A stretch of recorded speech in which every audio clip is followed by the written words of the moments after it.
I'm Danielle Mitchell, and this is the Poetry Lab podcast.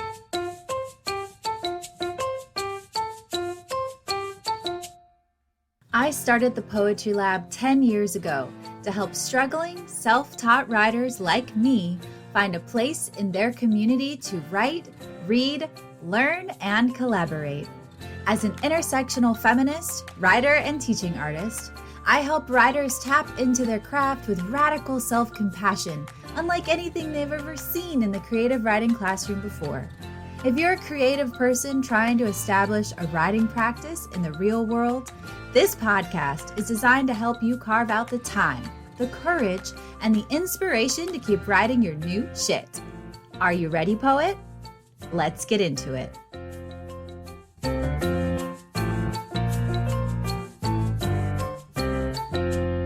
Hello, my friends. Welcome to another episode of the Poetry Lab podcast. We are gathered here today to talk about AWP. What's that? AWP stands for the Association of Writers and Writing Programs, technically AWWP. The AWP Conference and Book Fair is what most people are referring to when they say AWP. It's an annual destination for writers, teachers, students, editors, and publishers of contemporary creative writing. It includes thousands of attendees, hundreds of events and book fair exhibitors, and 4 days of essential literary conversation and celebration. The AWP Conference and Book Fair has always been a place for connection, reunion, and joy, and it always moves around the country. So every year it's hosted in a different city. This year, 2024, it's going to be in Kansas City, Missouri. Now, everything that I just read to you about what the AWP Conference and Book Fair is what AWP officially says about it. And they're not wrong. It is a destination for writers, teachers, students, editors, and publishers. And some of it is celebratory and some of it is joyful. But it can also be a great big challenge, especially for writers and creative artists who are introverts. And it's just kind of an untenable thing. There are tens of thousands of people, writers and creatives rather, not just regular normies, but creative people gathered together for this conference every year. Some years there's been 11,000 people. Some years I've even heard it gets up to 12. And some years it's closer to 9, especially around the pandemic years. But the point of this episode is to take you behind the scenes. What's it really like at the AWP conference? And if you're going, how can I help? What insights can I provide you with my experience having gone to the AWP conference 6 times? Now, a bit of background on my attendance to AWP. I've gone independently, totally on my own, just because I'm a writer, I'm interested, and I wanted to. There's nothing you have to apply for to go to AWP. If you pay the entrance fee, you get to go to the conference. But unless it's in your city, it's not just an entrance fee, mind you. It's also hotel accommodations, travel, flight, your checked baggage fee, and all the Ubers you might take to get around town. So the expenses can definitely add up. We'll talk more about that later. When I've gone to the conference, I've never been affiliated with a writing program, which a lot of people are. That's the student element at AWP. It's sometimes undergrads, but usually MFA students who are currently enrolled at one of the major universities who sponsor the conference every year. I've had a range of experiences at AWP. One year, in 2021, we had a featured panel at the conference called Workshops for the Working Class.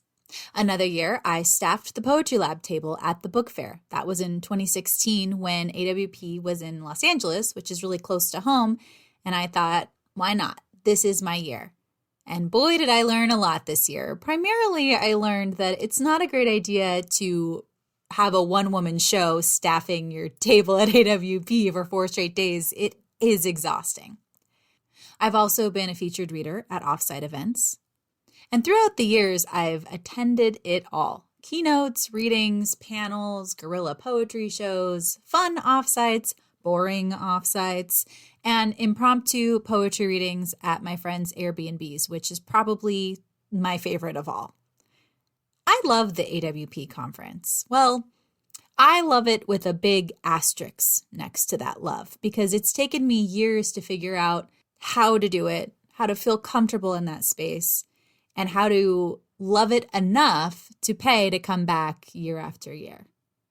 I've been on a learning curve with all of that. And I think it's especially important to note that because I was going independently, all of my own volition, the stakes were quite low.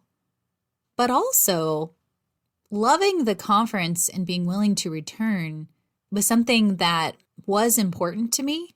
In that sense, the stakes were high. I didn't want to have such a crappy experience that I never wanted to engage with the literary world of writers ever again. I wanted to have a conference experience that made the whole thing worth it for me. The money I put up to travel there, the experience that I had while attending, sometimes being around 9,999 other writers can leave you with a really icky, isolated feeling. We've all been there. I mean, sometimes you feel the most alone when you're out in public, surrounded by other people. So how could I retain a good feeling about this experience going back year after year, or more importantly, year after every other year? Because I've rarely gone 2 years in a row. But we'll talk more about that later too. So in this episode, I want to explore how we can prepare ourselves to have the best AWP conference experience possible. Is it always going to be a great time? Maybe. I think it depends on how you approach it.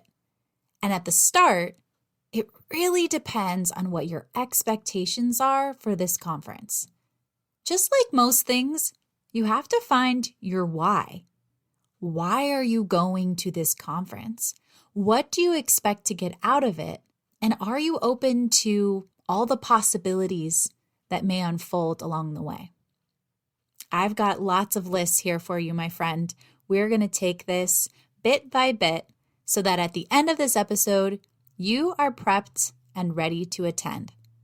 And that goes for all of you who are traveling to Kansas City this year and for those of you staying home too. I've got lots of tips and tricks for you as well because it's a fun time of year to engage with our community, to buy books, to listen to readings, to attend panels, even if you're not signed up to go to the AWP conference. I'm going to tell you how to do that too. So if you're ready, let's get into it. In preparation for this episode, I was looking up some resources that I want to offer you all in the mentioned in this episode area of the show notes page. And while I was doing that, I stumbled across some other podcast episodes about AWP. And one of them was something to the tune of AWP sucks and here's why. And I listened to the episode and the writers in it spent most of their time ruminating on what I would call negative core beliefs. Things like, are you even a writer if you don't go to AWP? Is it worth going if you're not in a writing program and therefore networked or attached to a writer famous enough to create connections for you so that it's worthwhile? And then along with that, you're not famous enough to go to AWP. And honestly, I hear in their voices what they're struggling with because a lot of writers that I work with, and even myself, if I'm being honest, I deal with all of these thoughts too. A lot of writers are feeling traumatized by their experiences in higher education. They're feeling unseen, and they're feeling just generally unhappy about the status of their writing careers. AWP is one of those kinds of events that reminds us about ourselves as a public persona. It's very much po-biz and it's very much in our faces versus our writing process, the creativity we feel day to day, how satisfying it is for me as a writer to sit down with some acrylic paints and paint things, which I did a lot over the holiday break. And I just was reminded constantly about how much I love color and texture and mess and creativity and paintbrushes and the whole the whole nine. So that joy that I feel when I'm creating something is totally distanced from the kinds of joy I feel when I'm at AWP and having a good time. Because I'm not always having a good time at AWP. Like I mentioned at the top, it's taken me years to figure out how to have a good time at AWP as an introvert. I think there are some of you probably listening right now who are extroverts and you're like, oh, if I'm around 10,000 other people, like I am sucking in that energy and I'm just living my best life. And if that's you, I applaud you 100%. However, I know some of my closest friends are extroverts. And I also know that some of the ideas I have here about protecting your energy and how to get through the conference healthily are still going to be valuable to you. So don't go anywhere. But back to these negative core beliefs, I really do think setting your expectations for the conference and like anything, finding your why is going to be really important. In that podcast episode, the writers were talking about how everyone they know hates AWP and they always talk about how much they dislike it and sort of roll their eyes when it comes up, but they also go to the conference every year. And that's an interesting disconnect. To always talk about how much you hate it and how much of a hassle it is, but to also go to it every year. At the same time that you dislike this experience, you also think that my big break is going to come if I'm there. I need to go and be seen. I need to go see and be seen. I need to go become more famous. I need to raise my profile. I need to do networking. I need to be in front of that famous poet that I'm just dying for their attention. I'm in competition with everyone and everything around me. And so if I don't participate in this thing I don't like, I'll fall behind and I'll be left at the back of the pack and no one will ever see or recognize me. And I feel bad for those writers. I feel bad not in a patronizing sort of way. I feel bad because I can tell that they are struggling with being disconnected and with feeling unseen. And I do think one of the keys here has nothing at all to do with AWP. It has to do with your day-to-day approach to your own creativity, how you feel when you hold community with others. For example, is there anyone holding a space for you in a community? Do you feel connected on a regular basis? This is something that we at the Poetry Lab spend a lot of time thinking about. The team and I talk about this a lot. How are we connecting to writers? How are we holding space for them? What does it mean? How are we accountable and holding ourselves accountable to holding that space open for others so that they can step into it, so that they know if they're going to a conference like AWP, they're not going alone. They have friends there because we're going to be there and we're not just supporting you and riding with you and enjoying your company in name only. And I really do mean that. A great example is AWP in Philly, where one of the Poetry Lab's regular students lived across the street from the Philadelphia Conference Center, and we ended up hanging out a lot during the conference. She didn't go to the conference. She was working that week, but every evening we hung out. She went to offsites with me. By the final night of the conference, we all gathered at her house for a game night. It was great fun, and it was all because of connections we had made at the Poetry Lab, which I do feel are real and genuine connections. And that's a pretty special thing because a lot of people only experience connection like that when they have paid to be in a writing program. And that only lasts for between 2 to, let's say, 6 years if you go on to get a PhD, right? So when you're not in a writing program, how do you maintain that connection and sense of community and that sense of not aloneness and then take yourself to a conference? Maybe the hope is that while you're in school, you make enough really solid connections and great friendships with writers that are dedicated enough that they're going to be at AWP year after year. So you'll see them, you'll have friends there, you won't feel alone, and you'll get through the conference okay. That makes sense. But a lot of us have never been through a writing program, so we never had that opportunity. I have never been through a writing program. I do not have an MFA. And I will tell you straight up, there have been years where I went to that conference alone. The first few years, I didn't go alone. I had a best friend who worked at a small publishing company, and she was going to be there. So I met up with her and I tagged her along with her at different things she wanted to go to. I even hovered around their table at the book fair and checked in and brought them coffee just because I was available to do so and I was trying to connect. I needed a home base. I needed a hub. And they made me feel connected and tethered to someone at the conference. But there were years where I went totally alone without that tether, and I had to navigate it and figure out, why is this worth it for me? Why am I here? It's definitely not to get famous. I knew that already. I'm here to learn things. I'm here to retain. I'm here to connect. I'm here to enjoy. And I think you have to maybe spend a little bit of time journaling about this before you head out to the conference. Find your why and know that your why should not be to get famous. Know that it's not great to walk around the conference and look at people's name tags and not in their eyes, right? Because if you're so concerned with who are you and what's your name and why should I care, instead of just looking at the person across from you who you're meeting and talking to. Their name and their title should be secondary to who they are and why you're connecting with them. So spend some time thinking about that.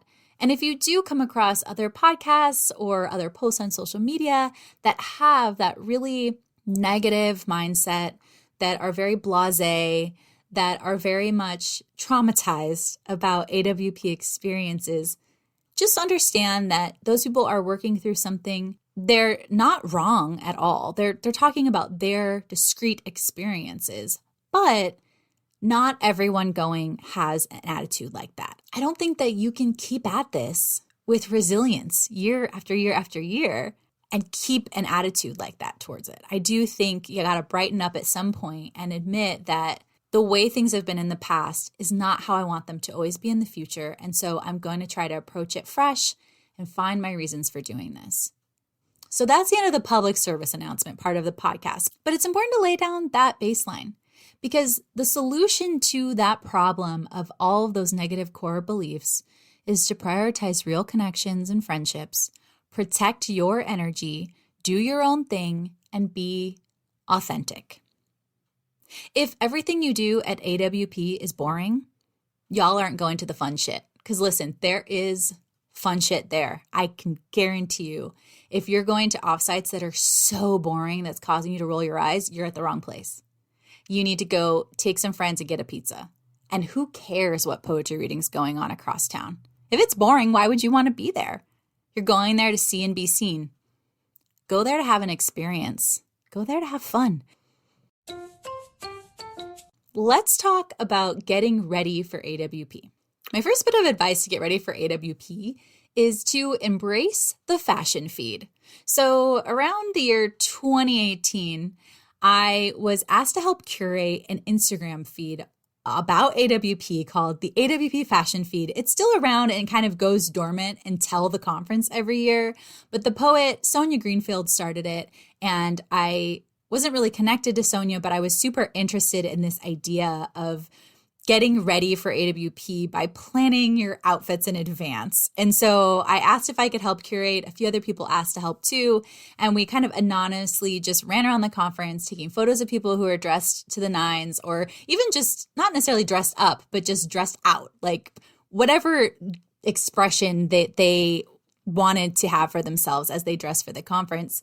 We were like, that's rad. Love your pants. I love, your hairstyle. I love this cool jacket. I love your kicks. And I just want to take a photo of it and post on the feed. And so that was really fun, but it gave me a way to prepare for the conference by making it fun for myself, something I'm super interested in, which is, I love to compose a good ensemble. So that was a way for me to find joy right from the beginning. Before I even set foot at the conference, how can I make this process joyful? I would plan my outfits in advance. I'm an elder millennial, so I use Pinterest to create boards and ideas of what I might wear and how I wanted to put outfits together. It wasn't so much about buying new clothes as it was just about taking what was already in my closet and reassembling it into something I would find interesting and fun to wear at the conference. And also, I will note, comfortable, because I have straight up worn leggings to the AWP conference. I do not dress up. It's about like good sneakers and leggings and a coat. It's usually somewhere cold. Like the AWP conference does take place typically between the end of January and the beginning of March every year. And I have actually talked to AWP officials in the past, and they say that's because it's the cheapest time of year and they're trying to make it more cost effective for riders who typically don't have a lot of money. And so that's why we're going to Chicago, Boston, and Kansas City in early February, where it's going to be heinously cold for those of us from California. And it's a little scary, but it's kind of fun too, because I have been to Boston in the middle of a snowstorm, which I don't think I would ever do, except I went to AWP that year. Another bit of advice for planning your outfits is break in your new shoes. In 2019 in Portland, I had some new Adidas that I took to the conference, which of course are white shoes with black stripes because they were the classic Adidas. I hadn't broken them in. I didn't think I needed to because they're a pretty basic, comfy sneaker. And I ended up bleeding all over the back of the shoe the first day of the conference, and then having to walk to the nearest Rite Aid, or I think it was a Vons, up the street, uphill up the street, mind you, when my feet are already killing me, to find some Band-Aids to tack them on the back of my ankles so I could get through the rest of the day. There's a lot of walking going on at this conference. It's in a conference hall. You're going to be walking from the book fair to panels, to lunch, to your hotel or Airbnb, and back and forth. And so just prepare yourself for a lot of walking, bring comfortable shoes, and if they're new, break them in first.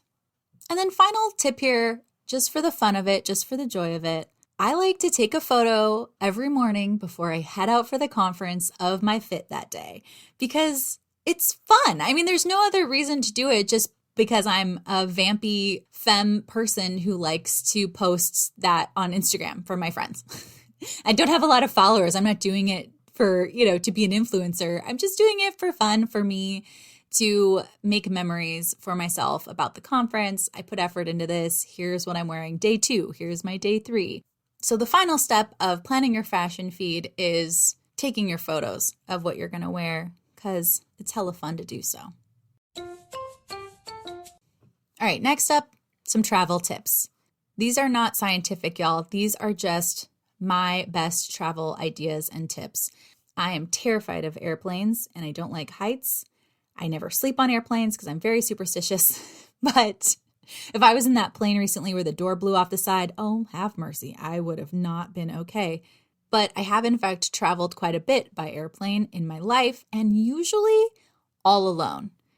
So if you're going to this conference to meet friends, but you're on your way there and you're all alone, my best tip for traveling alone is never pack a heavy bag that you have to carry on your shoulder. That's like my number one airport rule. Aside from having comfy shoes that are easy to slip on and off, if they're sneakers and they have to tie up, that's fine, but they're not like my tightest sneakers. Like I have some Nike Air Max 270s, and if you have shoes like that, if you know what I'm talking about, they're like the tight, you need a shoehorn. You need a shoehorn. Don't bring that, never wear that sneaker through the airport.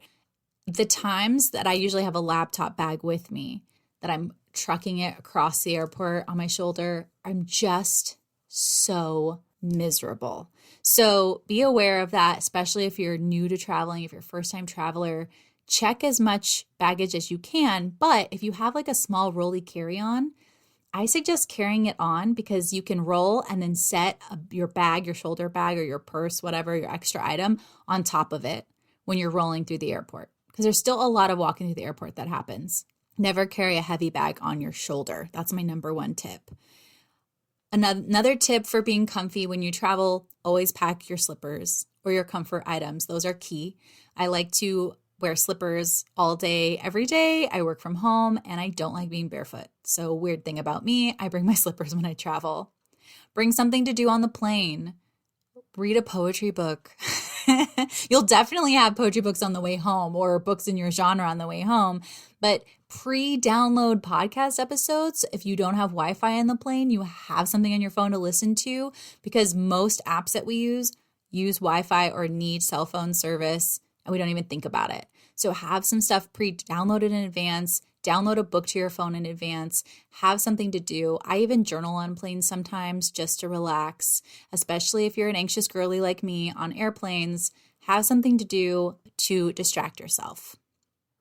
Final tip here for your travel: leave extra room in your suitcase or bring an extra large tote bag for your return so that you can accommodate all of the books you're probably going to buy at AWP.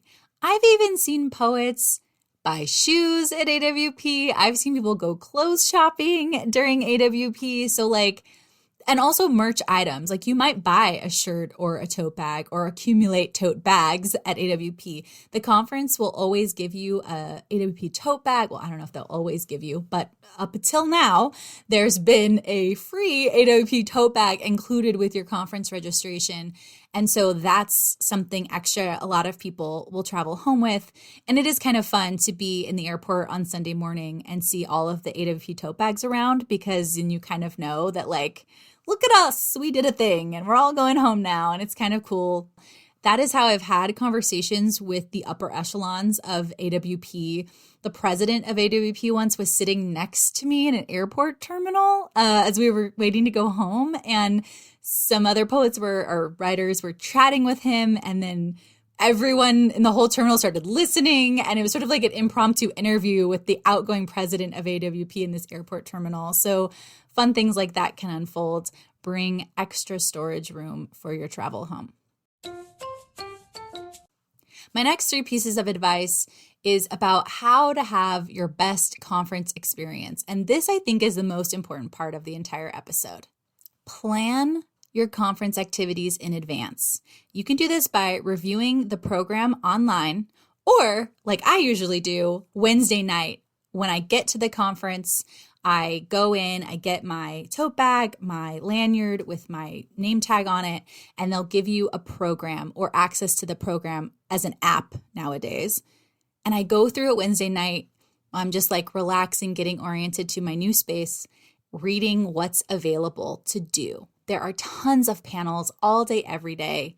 There are opportunities inside the book fair to get books signed. So keep an eye out for those. Just know that Thursday morning, when you get to the conference and you're figuring out where you're going and what's happening, the events that are going on are not really discoverable, meaning that you don't walk around and see a large marquee that says, oh, this cool thing's going on over there and that reading's down the hall there. You have to know in advance what you're interested in and where it's happening so that you can get yourself there, especially once things start rolling. There's the first panel in the morning, and then there's only about 15 minutes between panel segments that go on throughout the conference. So you kind of want to know exactly where you need to go if you have to walk from room A105 to C266. It could be really far away from each other in the conference hall, and you're going to need to make that trek. Know that it's a marathon and not a sprint. And unless you really hustle, you may only make it to half of what you plan to. And that's okay. My moral of this whole episode is going to be wherever you end up is where you're meant to be.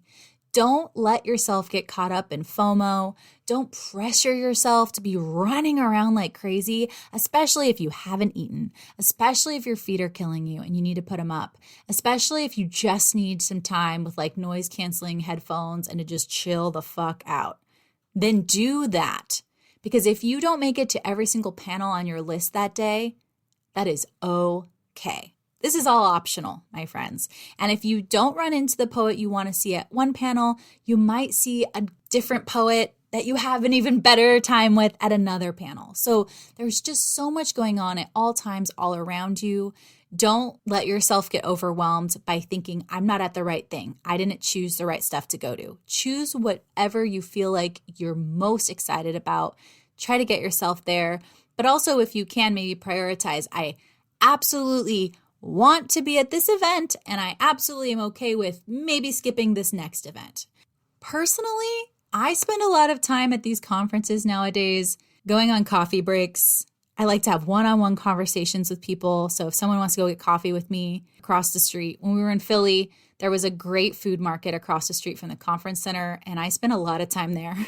I spent more time there hanging out, eating food, and chatting with my friends than going to actual panels. And that is totally okay. You get out of it what you put into it. And I put a lot of heart into it, and I had a great conference. Another tip for making it through AWP: find a conference buddy and don't be afraid to follow their instincts too. Have a plan. Don't be afraid to deviate from the plan if something else comes along that sounds better. Whether that's a different panel, a friend of yours is going to, or the next panel happening in that very room. Because sometimes you'll be sitting there and the next ones you're like, oh, that sounds interesting. And you'll just stay in one room for a while. That's nice too. It's a good way to get some rest in. Or if it means going off site and getting some coffee and just chilling out, you will probably see me there. Same goes for offsites. Wherever you end up is where you're meant to be. And if the offsite's boring, leave. And if you hear, if you have a plan, oh, I must go to this offsite to see this one very important writer. But if you hear that all your buddies are going to this other one, that's probably going to be more fun because all your buddies are there. I would go with the buddies over the famous poet that I'm so committed to, because that could be the most droll and boring reading that you've ever been to. So don't be afraid to chase some joy. And no FOMO, my friends. There is no fear of missing out. You are not missing out. You are at AWP. You are doing the damn thing. On that note, my final piece of advice: protect your energy and take breaks. In fact, it shouldn't be and. It's protect your energy by taking breaks, by having no FOMO, by understanding wherever you are is where you're meant to be. Pace yourself, eat lunch, stay hydrated, all the things. All the self-care things need to be at the forefront of your mind during this conference, because that is how people end up having a terrible time and regretting it and never wanting to go back. They don't take care of themselves while they're at the conference. How to tackle the country's largest book fair. Here's my method. Do a preliminary sweep. On the first run through the book fair, don't buy anything unless you're getting it signed by someone who's right there, or you think it will sell out, because that does happen. Especially the past few years, it seems like booksellers at the conference are bringing less and less merchandise to the conference, and they're doing things like letting you order it with the book fair sale. There's usually a discount at the book fair. Usually poetry books, which can range between $15 to $25, are $10 at the book fair, right? Or it's buy 3 for $10 or something like that. There's always a deal going on. And so the book publisher will let you buy the book with the deal, but you do it through their iPad and then it's sent to your home, which is fine. That's a great alternative. But if you want that hard copy in your hands, especially if you're going to get it signed by that writer at the conference, that's the best time to get it early on the first day. But other than that situation, I do recommend that you plan a buying day. And one of the reasons why I think you should have a plan when it comes to this enormous book fair is that you'll save more money and be more conscientious of how much you're spending if you approach it with a plan. I usually do this Saturday in the morning before the conference closes, because generally speaking, that's the best deals, or the idea is that's the closeout sale. Everyone's we don't want to take these books home. We want to sell them. But like I said, in more recent years, there's not anything left Saturday morning. So be aware of that. Plan your buying day. It might be really smart to do your buying Friday morning or Friday afternoon, but plan a time when you're going to go through the conference and you're going to hand over the cash. And another hot tip is to do some preliminary research before you get to the conference. It's good to know what new books are releasing, who's there to sign, what books are on the top of your list that you don't own yet. Sometimes there are publishers there who will have a lot of their back catalog available. And I'm working my way through books that were really popular in the 90s or the early 2000s before I really started my reading journey. So do some research, maybe make a list of all the books you'd like to find at AWP, not just new releases, and see what you can get into. Another tip before going to the conference, read as many books in your TBR pile now as you can. That way, you won't feel so guilty about adding to it at the conference. 2 final tips for that book fair. Don't forget the tables on the outskirts. That's usually the best stuff. You should know at AWP there are tables and there are booths. What's the difference between a table and a booth? Well, a booth is like 4 tables combined, and it's just more expensive. So a lot of the tables, especially on the outer edges of the conference, are those independent magazines and publishers who can barely afford the table. It's expensive. And the booths, usually more toward the center or the middle, are the universities that have lots of money, the nonprofits that have lots of money. Poetry Foundation's always pride of place right in the center. And so, yeah, that's cool stuff. You can usually get some good tote bags at Poetry Foundation, right? But don't ignore the stuff along the edges. That's where the heart and soul of the poetry community is, especially. Final thing here, don't forget to take a book haul pic before you head home. It's AWP tradition. I've gone so far as to put all of my AWP books I bought at the conference on the floor, climb up on a chair, and take a picture, an aerial view picture of them. In fact, when we were in Philly, there is a photo of me taking this photo in my PJs that my friend Marcus Omari snapped of me. He's like, what are you doing? And I was literally climbing up on a stool to take this photo. It's ridiculous, but it's fun. So take a picture of your AWP book haul before you go home. Winding down here, my friends. I've already said it a couple of times. I'm going to say it again. The number 1 rule of AWP. Wherever you end up is where you're meant to be. Say it with me. Wherever I end up is where I'm meant to be. Don't worry about it. Don't let yourself get waffled by FOMO. Enjoy where you are, when you are, and appreciate the unique people around you. Honestly, that's when the best shit happens. Wherever you end up is where you're meant to be. If you follow that rule, you will have a joyful conference. I promise you. Okay, so how to engage if you're not going to the AWP conference this year? There's some really cool things you can do to feel involved with AWP if you're not able to travel to the conference. One of those is to hit up YouTube, because AWP has had virtual conference events for several years now, and there is a backlog of panels and readings that you can go through available on YouTube.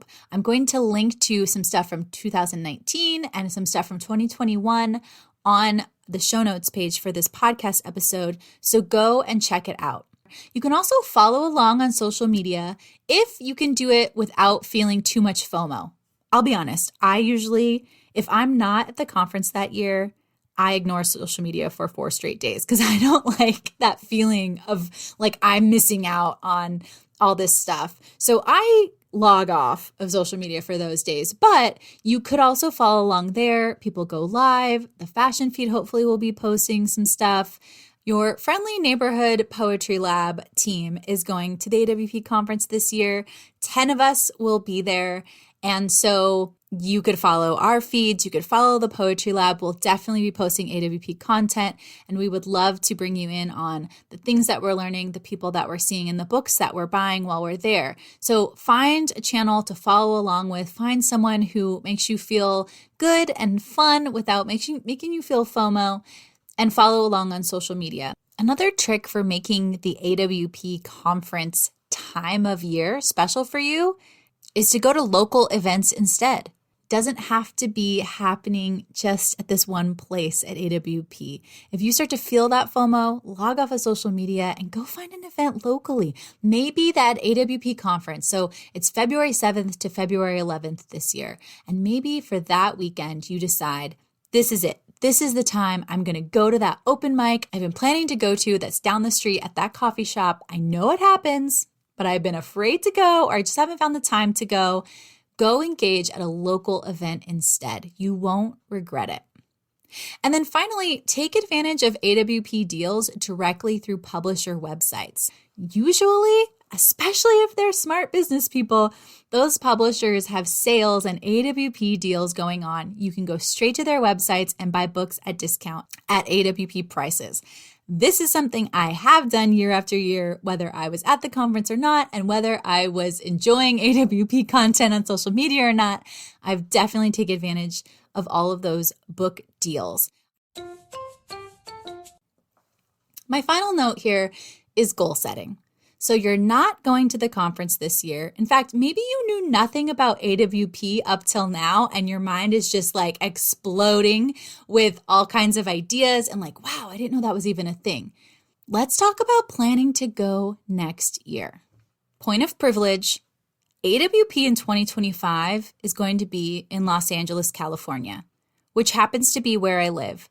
It also happens to be going on March 26th through the 29th. And that's my birthday weekend, y'all. My birthday is March 30th. So I think you should come. I think you should come to AWP to celebrate my birthday. I'll definitely be there. Hopefully all of the Poetry Lab team will gather once again. We've done it this year. We hope to do it again. Start thinking about this opportunity now. A few things that I want to make you aware of. You can get a scholarship to attend the AWP conference by applying through the website. If you volunteer to work a few hours at the conference, AWP will pay for your conference registration. And that's not nothing because conference registrations are now $300, which is a lot. They used to be around $250 and they've gone up this year. And that's a huge cost. We're aware of that. A few other things you can do to offset the cost. Become a member of AWP, but don't do it yet. Become a member of AWP in April of this year, and I'll tell you why. Your membership lasts for 1 year, and if you are already an AWP member, you can get early bird discounted membership pricing to the conference next year. But you want to start your membership in April so that you're sure to get that discount next year at the end of March. So don't do it now. But if you're not yet an AWP member, think about becoming a member in April of this year. And I'm not affiliated with AWP. I'm not getting any kickback or anything from telling you to become a member in April. It's just how do we hack the system to make it more affordable for working class writers like myself. This is something that I would do to offset the cost of the conference next year. So think about doing it for yourself. It's just passing along some advice. Take it or leave it, my friends, but I do hope to see you in Los Angeles in 2025.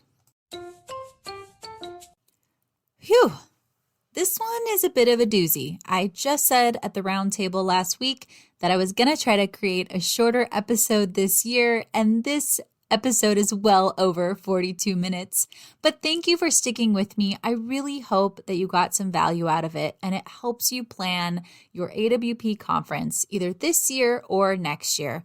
In this episode, we tackled some negative core beliefs, talked about how to get ready for AWP, including comfortable shoes and checking that fashion feed, my top favorite travel tips, 3 pieces of advice, which was more like 6 pieces of advice for your best conference going experience, how to tackle the country's largest book fair, how to engage if you're not going to the conference IRL, and goal setting for next year. I hope you enjoyed this episode of the Poetry Lab podcast.